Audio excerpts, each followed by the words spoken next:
Hi guys. Me and Dee had the most wonderful little dinner date last night. We had Pan Express and crumble cookie.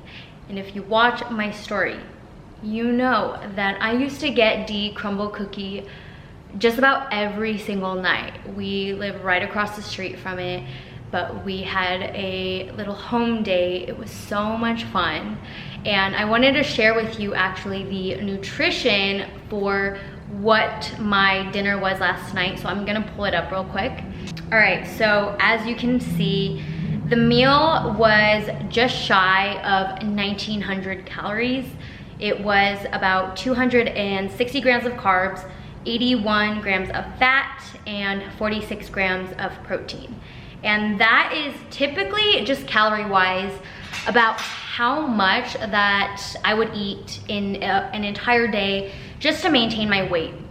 So as you can see, when it comes to eating out, it's pretty easy to go high in calories, high in your macros. And I would say that the meal size was very normal, what I had last night. And so just for a normal size meal, it packed a lot of calories and macros. And personally, I'm not stressed out about it at all. I'm very active. I rarely eat out, but I know that for the majority of people, eating out is more so the norm than the exception. So if you are somebody who likes to eat out often, or who just has, not so much time to cook at home, follow these 3 tips and it'll help you make healthier choices that'll help you with your long-term fitness goals when you are still eating out. Tip number 1 is, if you know where you are going to eat out, then you want to look at the menu ahead of time. And if you've ever gone grocery shopping without a list and you went hungry, more likely than not, you probably bought a bunch of items that you didn't want or need, but just in the moment you were hungry, they looked appetizing, and then once you eat and you get home, you're just like, I didn't need any of this, right? So the same goes for when we eat out at restaurants, because as human beings, we typically make emotional choices over logical ones. So when you go to a restaurant and you go hungry, you're most likely going to choose the option that sounds the most delicious, which is typically not very healthy and generally high in fat and sugar. So it really helps to look at the menu ahead of time when you're not in that hungry state. On a general note of choices that you want to be looking out for, I recommend lean choices of protein: chicken, fish, lean cuts of beef, vegan protein options if you are vegan or plant-based. You want to look for a side of veggies and fruits. And then I usually say about 1/4 of your dish or plate should be whole grains or starches like potatoes, sweet potatoes, those are my favorite, rice, pasta, tortillas, things like that. Tip number 2 is to prioritize drinking water as soon as you sit down at that table, because our minds and our stomachs are already expecting food. We're usually hungry, we're expecting to put something in our mouths.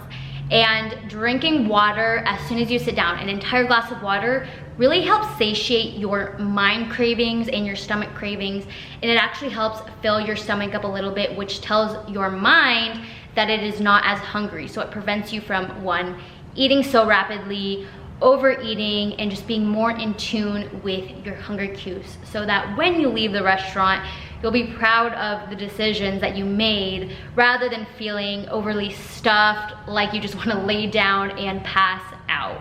Tip number 3 is to ask for all sauces and all condiments on the side. So this is usually where it really sneaks into our nutrition, because condiments and sauces are typically just drizzled all over the dish, so we don't really think about how much it can contribute to our nutrition. But this is actually where so many of the calories are packed, and I don't want you to nix all of the sauces and condiments all together, because I still want you to enjoy your food.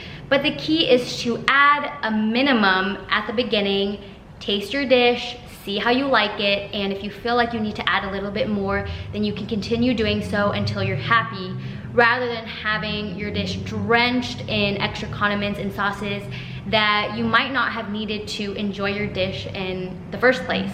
When it comes to healthy eating, cooking your meals at home is typically gonna be the cheaper and healthier option, because you'll be actually able to control what goes in your meals. But I can't discount the benefits that eating out has for us socially, emotionally, culturally. It's such a big part of our society.